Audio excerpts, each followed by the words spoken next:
When the power failed, the patient on the operating table was fading fast, and the doctors were scrambling in the dark, unsure of their next move under the dim flicker of flashlights.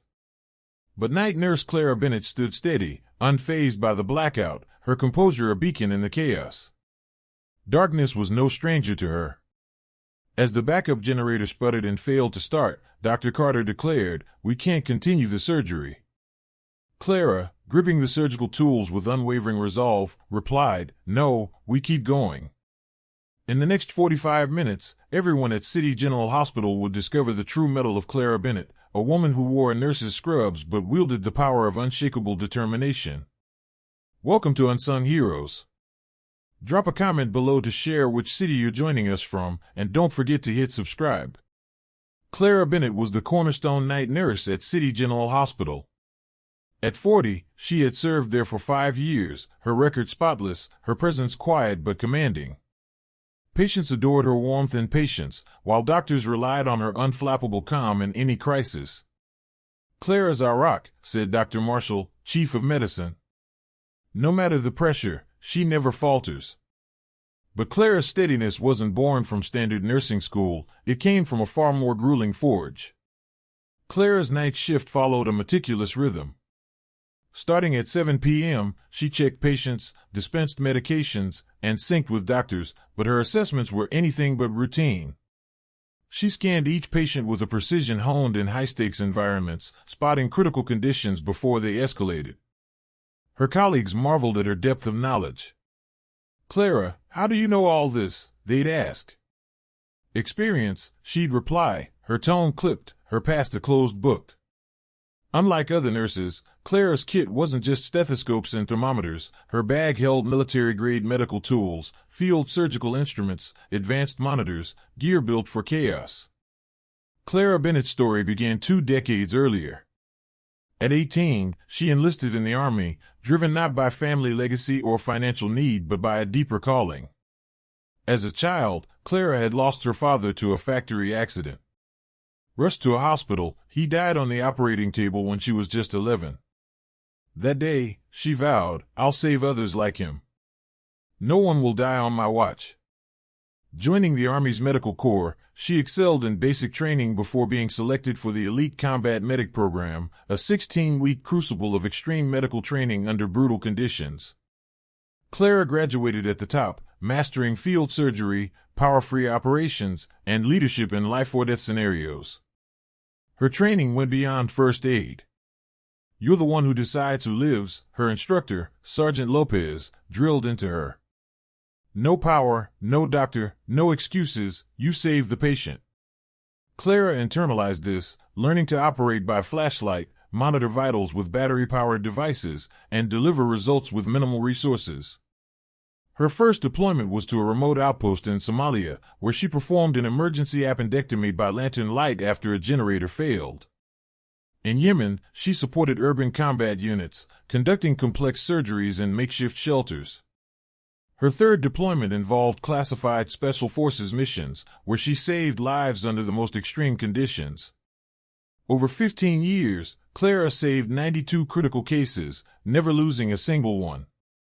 Her defining moment came on the Turkish border, where she set up a field hospital for a civilian family wounded in a roadside bomb attack. In a grueling 10-hour operation without electricity, she saved 7 lives, including a toddler who nearly slipped away. That night, alone in her tent, tears fell as she remembered her father. She renewed her vow, "I'll protect people in civilian life. I'll always be ready." Honorably discharged in 2020, Clara transitioned to civilian nursing after therapy and career counseling, determined to prevent tragedies like the one that took her father. City General hired her without probing her overqualified resume, a nursing degree, 15 years of military medical experience, and combat medic certification. "I've always been driven to save lives," Clara told the hiring panel, her sincerity undeniable. At the hospital, her duties seemed routine: patient care, medication, assisting doctors, but Clara's approach was anything but. She assessed patients with a combat medic's instincts, catching subtle signs of trouble early. "How do you read patients so well?" her colleague Sarah asked. "Observation," Clara replied. Body language reveals everything. Her battlefield-honed skills, rapid diagnosis, precise intervention, team coordination set her apart. Clara knew the hospital's emergency systems inside out, generator locations, backup power, alternative protocols. She carried a mental blueprint of every contingency. On Saturday, December 20th, a chaotic night shift began at City General. A blizzard had triggered a spike in traffic accidents, flooding the emergency department. Clara was assigned to the surgical unit, supporting critical operations. At 11:30 p.m., four trauma patients arrived from a multi-car pileup. The most urgent was 9-year-old Liam Foster, suffering internal bleeding and multiple fractures, requiring immediate surgery. Dr. Carter led the operation, with Clara assisting. Liam's condition was dire. At 1 a.m., as the surgery reached a critical juncture, a citywide blackout plunged the hospital into darkness. "The generator should kick in within 30 seconds, crackled the voice of the maintenance technician over the radio. But 30 seconds came and went, and the generator stayed silent. Emergency lights flickered in the operating room, their batteries rated for just 10 minutes. Dr. Carter swung his flashlight beam across the room. "Clara, check on the generator status." Clara grabbed the radio. "Maintenance team, what's the generator situation?" The response was grim: "Generators down. Awaiting updates from the power company. No ETA on repairs." Dr. Carter's voice tightened. "Liam's surgery is only halfway done. We can't proceed like this." Clara's eyes flicked to Liam, fighting for his life on the table, his struggle echoing her father's years ago. "We have to halt the operation," Dr. Carter insisted. "It's too dangerous without power." In that moment, Clara's 15 years of combat medic training surged to the forefront. "No," she said, her voice resolute. "We don't stop." Dr. Carter blinked, stunned. "Clara, we can't operate in the dark." "I can," she replied, seizing the surgical instruments. Clara stepped to the head of the table, assessing Liam's condition under the faint glow of flashlights. "Dr. Carter, assist from the left. Nurse Evans, manually prepare blood packets. Technician Brooks, fetch battery-powered monitors." Her commanding tone startled the team. This was a Clara they'd never seen. "Clara, you're a nurse," Dr. Carter protested. "I'm the surgeon here." Clara's gaze was steady but firm. "Dr. Carter, I've operated in worse conditions than this." "Have you?" Silence fell. Clara gripped the surgical forceps, her hands moving with the precision of her battlefield days, now on a hospital floor instead of war-torn ground. "Internal bleeding's ongoing," Clara announced. "We need to control the hepatic artery." Her combat medic instincts took over, precise incisions by flashlight, vitals tracked with battery-powered devices, manual ventilation for respiratory support. "Nurse Evans, monitor blood pressure manually." "Dr. Carter, optimize retraction and visibility." Her movements were a masterclass in control, every action deliberate despite the darkness. "How is she doing this?" Nurse Evans whispered. Clara didn't respond, her mind flashing to Somalia, where she'd performed an appendectomy by lantern light after a generator was destroyed in an attack. "Hepatic artery secured," Clara said. "Now stabilizing internal bleeding." Dr. Carter watched, awestruck, as Clara's skill unfolded. She wasn't just operating, she was orchestrating the team. "Brooks, check battery levels." "Evans, confirm blood supply." "Carter, adjust the visual field." Her Army training shone through: team leadership, resource management, split-second decisions under pressure. "Clara," Dr. Carter said, "you've done this before." "Yes," she replied, eyes fixed on the surgery, in far worse conditions. Liam's vitals began to stabilize. Clara's intervention was working. 45 minutes later, the hospital's lights flickered back on, power restored. But the surgery was already complete. Clara was stitching the final sutures, and Liam's condition was stable. Dr. Carter stared at her. "That was extraordinary." Clara peeled off her gloves. It was necessary. No, Clara, he said. That wasn't just nursing. You're a surgeon. Clara paused, then decided it was time to end her 5 years of silence. After the surgery, Dr. Carter pulled her aside. Clara, tell me about your background. She hesitated, then spoke. I served 15 years in the U.S. Army as a combat medic. 3 deployments, Somalia, Yemen, special operations. Advanced trauma surgery, power-free operations, life-saving interventions with minimal resources. Dr. Carter was floored. You're a combat medic? Why keep that hidden? It wasn't relevant, Clara said. I'm a nurse now. Where did you learn to operate like that? 16 weeks of elite combat medic training, field surgery, emergency leadership, making do without resources. Above all, never letting a technical failure cost a life.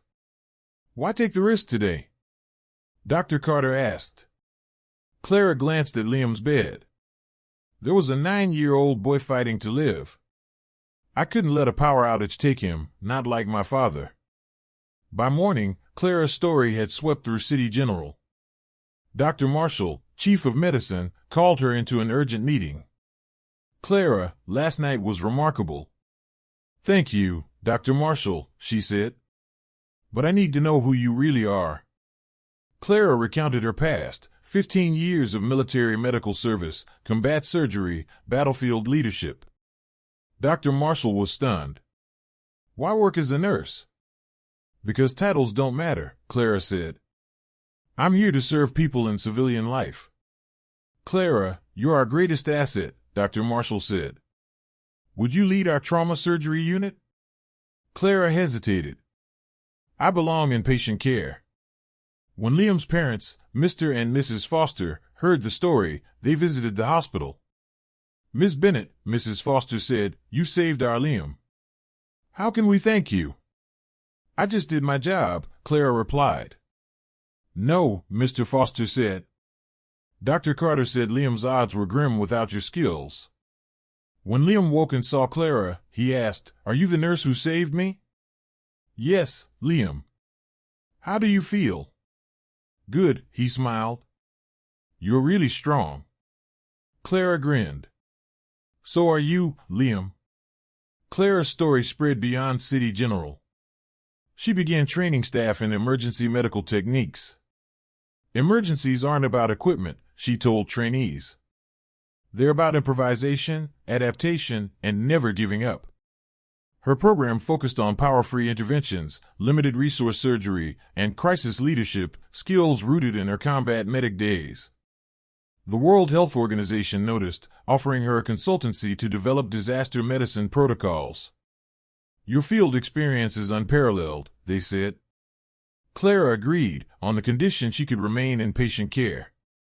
Clara now trained not just at City General but at global emergency medicine conferences, delivering a consistent message: technical limits don't stop care. Human expertise and determination find a way. Her disaster medicine protocols became global standards. When power fails, medicine doesn't, she'd say. We adapt. Clara still worked her night shift at City General. Liam recovered fully, growing up healthy. Her greatest legacy was the confidence she instilled in her colleagues. With Clara here, no crisis is too big, Dr. Carter said. One evening, Hospital Director Thompson asked, Clara, do you ever regret leaving your military career? Clara watched the night nurses tending to patients, comforting families, saving lives. No, she said. I protected soldiers for 15 years. Now I protect civilians. Same mission, different battlefield. She glanced at Liam's room, where the boy slept safely. Her nurse's scrubs hit a warrior's heart. Clara's story isn't just about heroism, it's about expertise finding purpose in civilian life, about serving without fanfare. So, we ask, do you know the hidden heroes in the hospitals you visit? Share your thoughts in the comments. Here at Unsung Heroes, we celebrate the quiet lifesavers among us. If Clara's story moved you, share it, subscribe, and keep these stories alive. The nurse you meet next might carry skills you'd never suspect. True healers change their uniforms, but their mission never wavers.